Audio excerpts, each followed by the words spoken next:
साथियों, जैसा कि आप लोगों को सामने से दिख रहा होगा, ये जो डिब्बा टंगा हुआ है इसका नाम है फेरोमोन ट्रैप।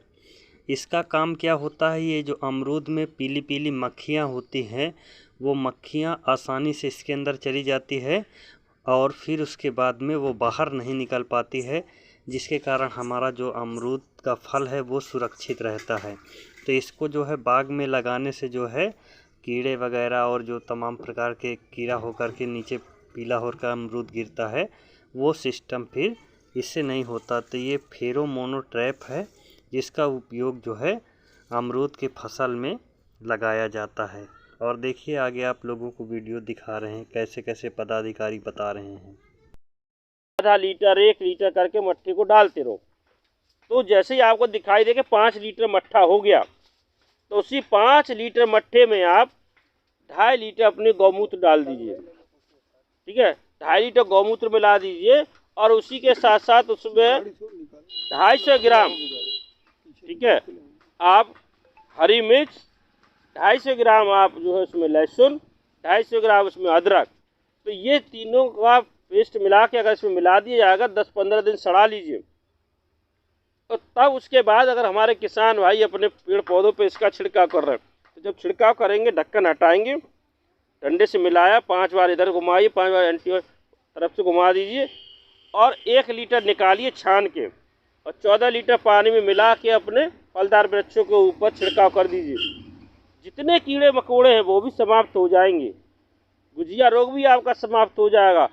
प्लस एक फ़ायदा आपको मिलेगा कि जो आपके फ्लावर ड्रॉप होने की जो समस्या है, फूल झड़ने की जो समस्या होती है और जो फल झड़ने की समस्या होती है, ये आपकी एकदम ख़त्म हो जाएगी। क्यों? क्योंकि ये जो है आपका बहुत ही बढ़िया ग्रोथ हार्मोन का भी काम करता है ये, क्योंकि इसमें फर्मेंटेशन होने के बाद जो है मट्ठे में सड़ने की प्रक्रियाएँ होने के बाद जो है इसमें आपके भी ग्रोथ हार्मोन के रोल आ जाते हैं, जिससे कि ये आपके पौधों पर जब छिड़काव करते तो कीड़े मकोड़े इंसेक्टिसाइड के साथ साथ आपके फ्लावर ड्रॉप होने को भी, फ्रूट ड्रॉप होने को भी रोक देता है। तो कितना फ़ायदा है अगर इस तरीके से हम और आप ये अमरूद की बागों को लगाएं और करें तो बहुत बढ़िया रहेगा। दूसरा देखिए, इसकी बागों की जो सफाई सुथराई बहुत ही ज़रूरी है, क्योंकि अपन लोग इसमें जब गुड़ाई वगैरह करेंगे तो जितने खरपतवार उगे हुए हैं अगर इसी की गुड़ाई वगैरह अगर करके इसी को पलट के इसी में मिलवा दिया जाए तो इन पौधों को आपको उर्वरक देने की आवश्यकता ही नहीं पड़ेगी। एक ना के बराबर आप लोगों को उर्वरक देना, क्योंकि यही सड़ जाएंगे, गल जाएंगे, इतना आपके पौधों को खाने के लिए भोजन इनको मिल जाए, क्योंकि पौधे ऑलरेडी अपनी पत्तियाँ अभी जब पतझड़ होता है तो सारी पत्तियों को नीचे गिराते, चाहे अमरूद के हो चाहे आम के हो। तो इससे क्या कि सब जब इसी में सड़ जाएगा, सब इसी में गल जाएगा तो उर्वरक शक्ति खेत की बढ़ जाएगी, तो पौधों को जो है न्यूट्रिएंट्स और माइक्रो न्यूट्रिएंट्स सारे मिल जाएंगे। अपन लोग क्या है सिर्फ न्यूट्रिएंट्स ही देते हैं, जो कि मैं nitrogen, phosphorus, potash, micro nutrients कोई नहीं देता। वो कहाँ से मिले? या तो गोबर की खाद वगैरह हो या ये हरी खाद जो पत्ती है, घास फूस है, ये सड़ा के अगर दे रहे तो इन्हीं से मिलती हैं। तो ये सब देते रहोगे तो इससे क्या है कि आपके पेड़ पौधे बढ़िया चलेंगे।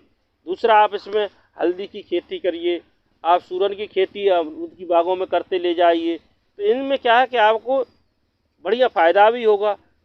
दूसरा, अगर इसी के किनारे किनारे अगर आप लोगों ने गेंदा लगा दिया करें तो गेंदा से क्या है कि जो भी आपकी परागण की समस्या होती है वो भी आपकी ख़त्म हो जाएगी, क्योंकि मधुमक्खियाँ वगैरह आएंगी, बैठेंगी, उड़ेंगी, जाएंगी, आएंगी सारे पौधों में बढ़िया। जहाँ आपको फूल जो है आपके पौधे पे 100 फूल आ रहे हैं, वहाँ फिर आप देखोगे अगर ये थोड़ा सा आपने सहयोग कर दिया इस पौधे के परागण में तो आपके 200 फूल आ जाए, 100 फूलों की संख्या आपकी बढ़ जाएगी। तो ये छोटी छोटी चीज़ों को हम लोगों को ध्यान देना है, जिससे कि बागों से उत्पादन अच्छा मिलता रहे।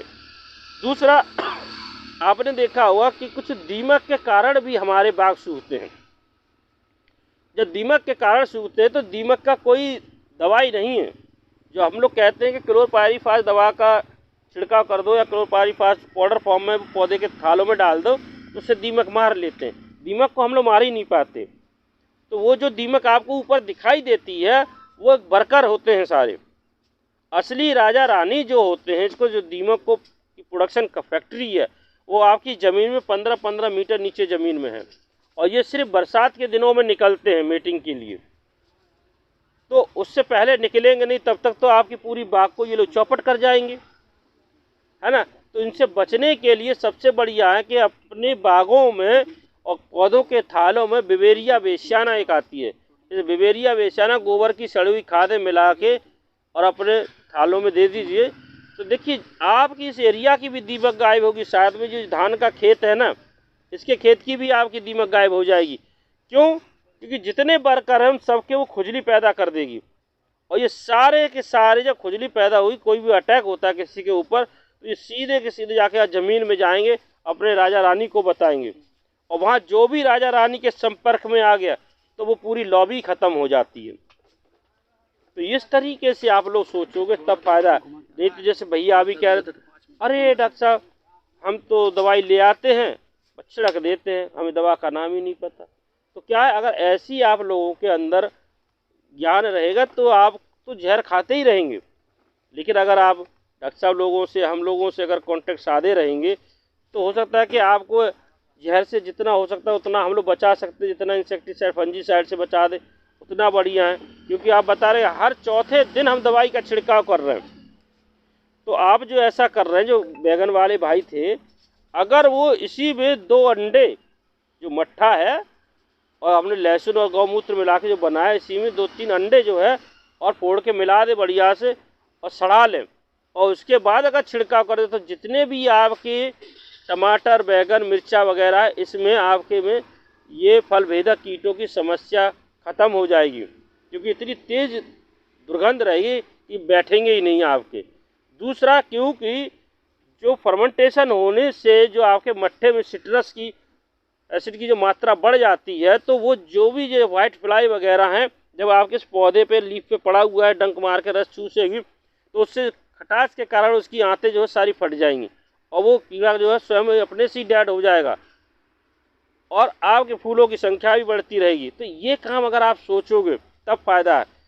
जितना ये आपकी इसमें दिक्कतें आ रही हैं, सिर्फ नर्सरी स्टेज पे ही अगर इससे ही जो पौधे लेके आते हैं, अगर उनका ट्रीटमेंट कर दिया जाए, सीडलिंग ट्रीटमेंट कर दिया जाए, तो ये समस्या आपकी दूर हो जाएगी।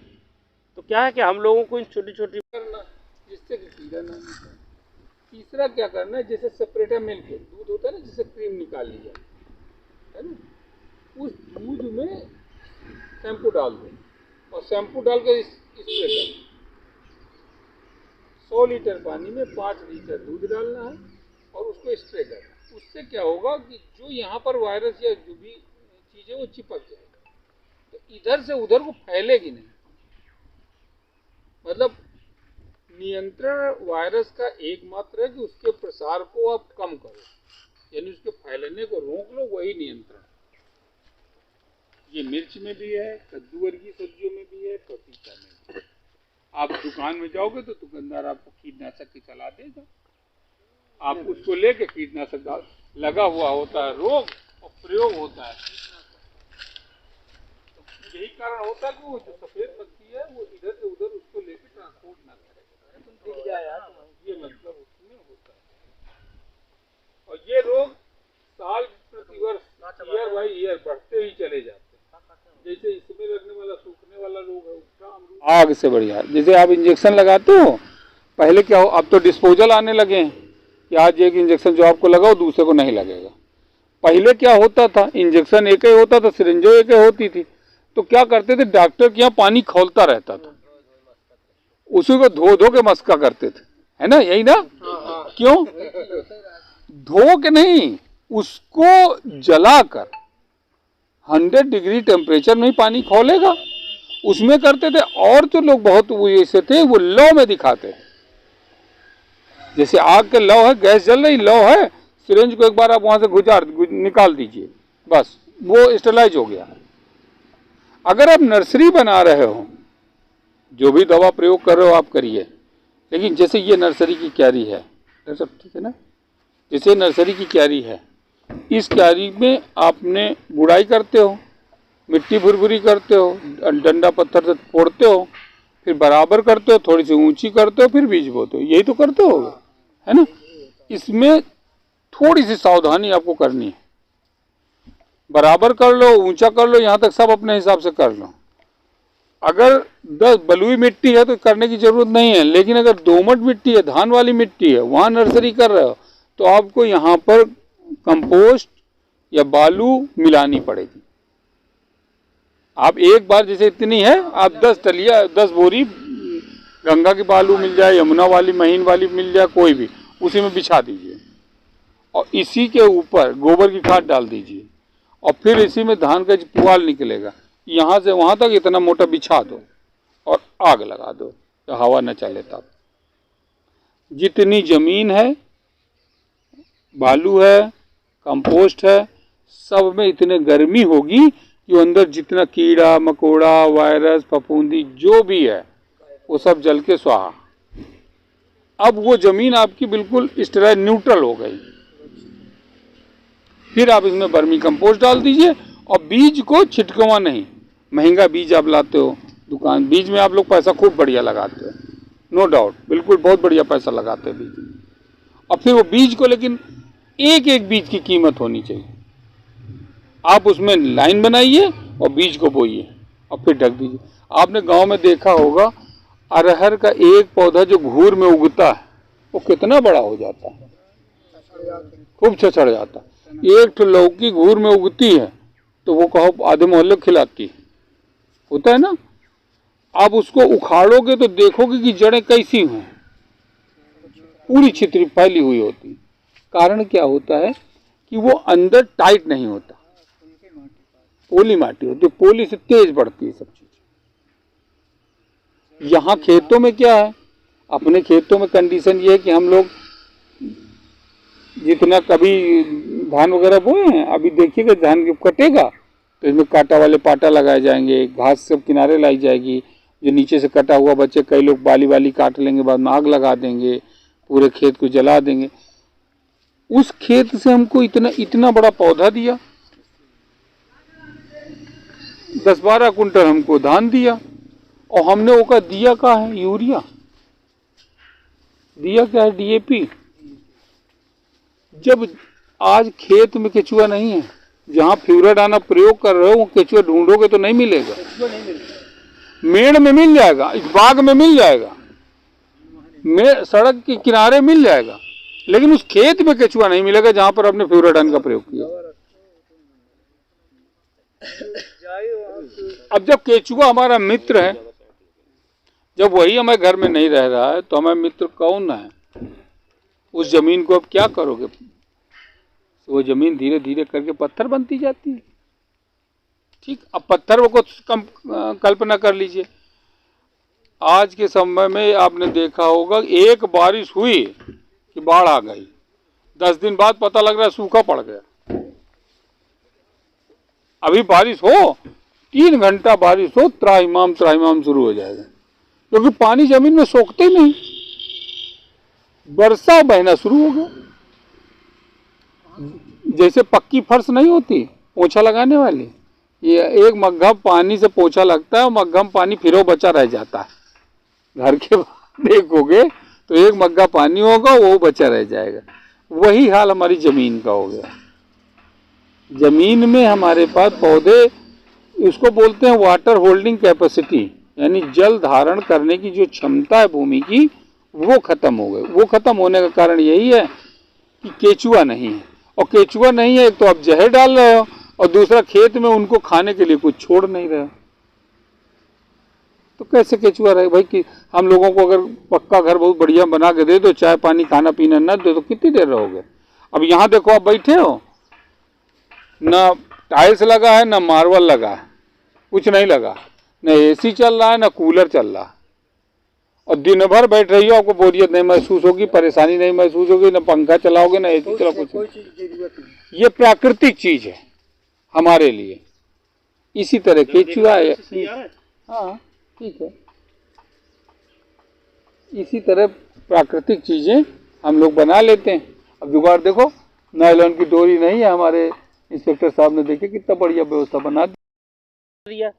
अब नीचे आके ये पौधा है, इस पौधे की जितनी भी देखिए आकार है छाया का, इस छाया के आकार के अनुसार आप इसका थाला बना दीजिए, और थाला बनाने का गुड़ाई करिए। गुड़ाई करके जो भी आपकी जो मिट्टी है वो हटा के, और मिट्टी हटाने के बाद उसमें आप कार्बनडाजिम है या साफ नाम की जो दवा है, ये कम से कम आधा किलो दवा को पानी में घोल बना के और बढ़िया से उसमें डाल दीजिए और खुला छोड़ दीजिए।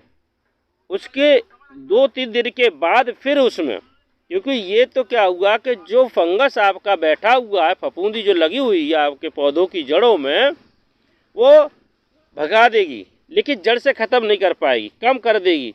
तो जड़ से ख़त्म करने के लिए एक अपन लोगों के पास है ट्राइकोडर्मा। उस ट्राइकोडर्मा पाउडर को ले लीजिए और गोबर की सड़ी हुई खाद में मिला के इसी थाले में आप डाल दीजिए, और थोड़ा सा 1 किलो नीम की खली या वो सरसों की जो खली होती है उसको बढ़िया से महीन पाउडर बना के और इसी थाले में फैला दीजिए, और फिर आप अपनी मिट्टी से बंद कर दीजिए। तो क्या होगा कि जो ट्राइकोडर्मा क्या है, वो अपनी मित्र फफूंद है, तो वो है शत्रु फफूंद को खा जाएगी। और शत्रु फफूंद को खा जाएगी तो आपका पौधा जो है ये सूखने से बच जाएगा। ठीक है, तो ये काम जब अपन लोग करते रहते ना तो बड़ा बढ़िया रहता है। दूसरा एक और चीज़ कि जब खाद पानी की बात आती है तो हमारे किसान भाई इसमें बड़ी परेशानी में पड़ जाते कि भाई कितना उर्वरक अपन लोग दें, ठीक है, तत्व के रूप में दें कि डायरेक्ट यूरिया DAP के थ्रू दे दें, कि तत्व के रूप में देंगे तो नाइट्रोजन और फास्फोरस पोटास आ जाएगा, और डायरेक्ट दे देंगे तो कितना यूरिया कितना DAP कितना पोटास दे दें। तो जो 1 साल का पौधा होगा उसके लिए 260 ग्राम आपकी यूरिया हो जाएगी, 375 ग्राम आपकी DAP हो जाएगी, 500 ग्राम पोटास हो जाएगी, 15 से 20 किलो जो है गोबर की सड़ी हुई खाद हो जाएगी, 25 से 30 ग्राम बोरेक्स पाउडर। ये सब मिला के अगर थाले को देते रहेंगे तो 4 साल तक तो इसको लगातार बढ़ाते हुए चले जाते हैं। 4 साल के बाद जब 5वीं साल आ जाती है तब इन खादों का जो है उर्वरकों का भाग कर देते हैं, 2 भाग में बांट देते हैं। एक भाग जो है अपन लोग अक्टूबर और नवंबर माह में दे देते हैं, और एक भाग ले जाके उधर देते हैं जब आपका पौधा खाली होता है फल फूल देने के बाद, उधर मार्च में, तो अप्रैल के महीने में दे दो। ना अप्रैल के महीने में दे पाओ तो मई जून में दे दो। तो इससे क्या है कि जो ताकत पौधे ने खर्च की वो वहाँ से उसकी वापस आ जाएगी और पुनः फिर से ताकत लगाने के लिए। लेकिन एक समस्या आती है कि अमरूद ऐसा फलदार वृक्ष है कि ये साल में 2 बार फलता है, एक बरसाती फसल देता है, एक सर्दी वाली। और जो किसान हमारे अगर खाद्य प्रसंस्करण का काम कर रहे हैं, कोई उसके उत्पाद बना रहे हैं, जैसे जैम बना रहे हैं, जेली बना रहे हैं, अमरूद की टॉफ़ी बना रहे हैं, तो वो किसान भाई तो हमारे बरसात की फसल लें। लेकिन अगर ऐसा नहीं कर रहे वो किसान भाई तो वो सिर्फ सर्दी वाली फसल लें, और सर्दियों में सारे लोग अमरूद की खपत भी ज़्यादा है, बरसात वाले भी क्योंकि कीड़ों की समस्या रहती है तो उतनी अच्छी खपत नहीं हो पाती है। तो इसलिए अब बात यह है कि अगर ये, क्योंकि पौधा है वो तो अपने समय पर फूल देगा फल देगा भाई, तो जब आपके पौधों पे फूल दिखाई दे तो आप अपने जो थालों की एकदम अधिक सिंचाई कर दो, ऊपर तक फ्लड इरीगेशन। उससे क्या है कि सारे फूल आपके नीचे गिर जाएंगे। अगर फिर भी अगर आपका मन करता कि नहीं भाई नहीं गिरेंगे, पानी से हमारी सिंचाई करेंगे तो पैसा ज़्यादा लग जाएगा, तो 2% यूरिया का घोल बना के और अपने वृक्ष के ऊपर छिड़काव कर दीजिए, तो सारे फूल ड्रॉप हो जाएंगे। और जो फूल जितने ड्रॉप होते हैं जिस पौधे के नीचे के, उतने झाड़ू लगा के उसी थाले में गुड़ाई करके मिला दीजिए, तो क्या है आपके खाद का भी काम करेंगे और उर्वरक का भी काम करेंगे। इस तरीके से क्या है कि अपना अमरूद की बगिया बहुत अच्छी चलेगी। दूसरा अभी अपन लोग देख रहे थे, क्योंकि ये देखो आपका इस पर अभी लाल चींटे जो है अमरूद पे चढ़े चले जा रहे हैं, ठीक है, और फिर फल में कीड़े लग जाएंगे। तो ये जो लाल चींटे चढ़ते हैं, और चढ़ते क्या है ज़मीन से ही हैं पौधे के ऊपर, तो अपन लोग इसके बारे में कुछ सोचते नहीं। तो इसका देखिए 2-3 तरीका है। एक तो अगर पैसा कम खर्च करना है तो वो भी है, और थोड़ा पैसा अगर खर्च कर ले तो वो भी है। अगर जैसे पैसे खर्च करने की बात है तो पॉलीथीन शीट ले लीजिए, वो इस तने के ऊपर बांध दीजिए, और बांधने के बाद पॉलीथीन शीट पे आप ग्रीस लगा दीजिए, तो ये कीड़े जितने भी हैं चींटे ये चढ़ ही नहीं पाएंगे, ठीक। लेकिन अगर एक और देसी जिसको अपन लोग ITK बोलते हैं, अगर वो इस्तेमाल करेंगे तो देखिए आपके घर पे सबके पास मिल जाएगा, जितने किसान भाई यहाँ बैठे हुए हैं। क्योंकि एक तो जला हुआ मोबिल ऑयल जो कि सभी के पास बाइक वगैरह हैं, ठीक है, सर्विसिंग कराने जाते तो उसी का जला हुआ मोबिल ऑयल 2 लीटर ले लीजिए, 250 ग्राम उसमें गेरू और 250 ग्राम चूना मिला दीजिए, और शाम के समय मिला दी तो चूना जो है अपना ठंडा हो जाएगा। और सुबह लकड़ी से उसको बढ़िया से पेंट को मिला के पुराना ब्रश या जो कूची घर पे होती है वाइट वॉश करने के लिए, वो तने से ऊपर तक कर दीजिए जहाँ तक आप पहुँच सकते। तो उससे क्या है, दो फायदे हो जाएंगे। जैसे कि अभी देखो ये आम का पौधा है, इसमें से जो गोंद निकल रहा था वो भी नहीं निकलेगा और आपके कीड़े मकोड़े भी मर जाएंगे। ये लाल चींटे बिल्कुल नहीं चढ़ेंगे। तो ये लाल चींटे का भी एक अपना रोल होता है कि फलों में डंक मार के वहाँ कीड़े मकोड़ों को सहायता करने के लिए, तो उससे भी आप बच जाओगे। और जो फल तोड़ते समय जो ये लाल चींटे अटैक करते हैं किसानों के ऊपर, उससे भी आप बच जाओगे। दूसरा इसमें देखिए आप कि तना भेदक कीट की समस्या आती है। तना भेदक कीट के लिए जब आप देखोगे तने पे जो कीट लगा है, ठीक है, इस तरीके से यहाँ बैठा रहेगा वो, ठीक है।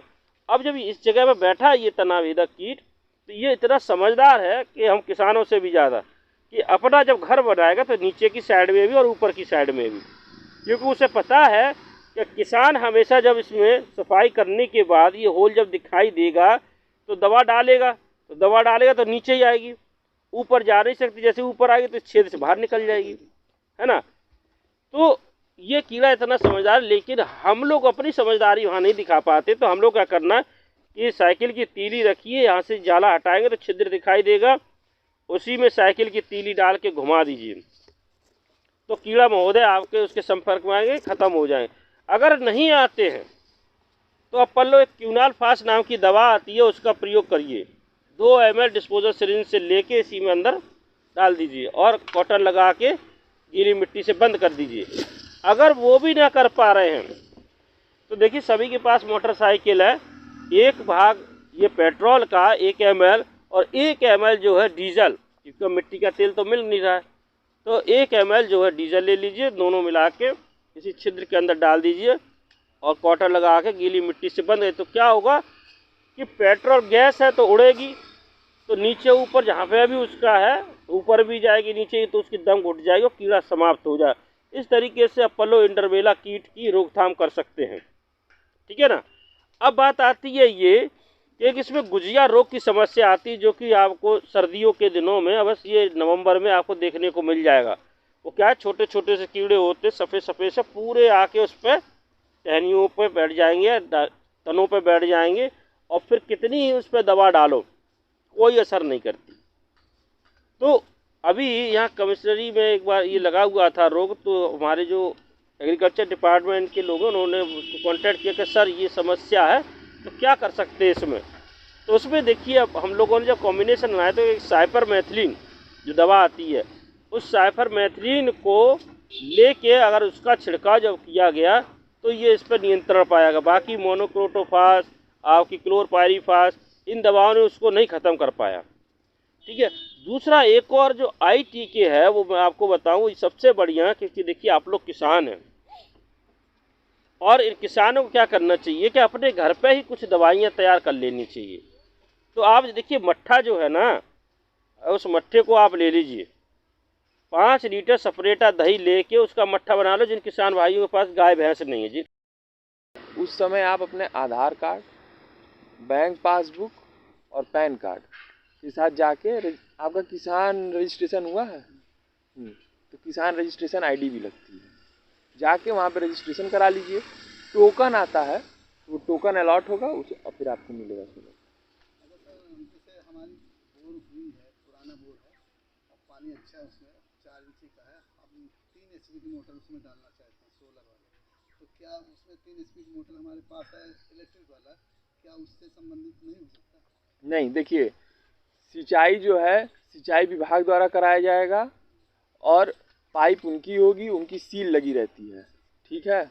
और इसके बाद मोटर जो है वो सरकारी कंपनी द्वारा दिया जाएगा, तब आपके खाते में अनुदान आएगा। दोनों प्रक्रिया, जब आपकी सिंचाई वो होगा, बोरिंग होगा तब भी और मोटर लगेगा तब भी, सत्यापित करने कृषि विभाग से कोई ना कोई कर्मचारी आएगा।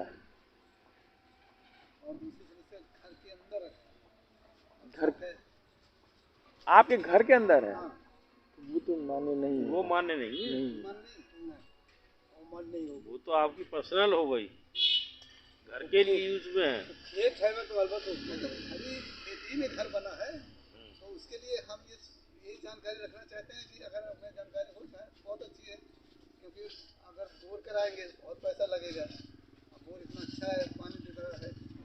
कितने टिले पानी निकल रहा है? इस समय 4 का बोर है, 3 का पहले उठवाते थे पानी।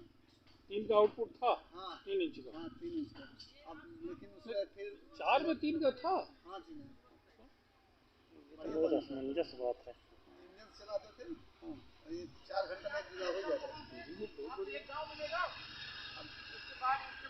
जब चलता था 4 घंटे में तो उसका लेवल 25 चलता था। नहीं, वो मान्य नहीं, वो सभी चीज़ें जो हैं वो विभागों द्वारा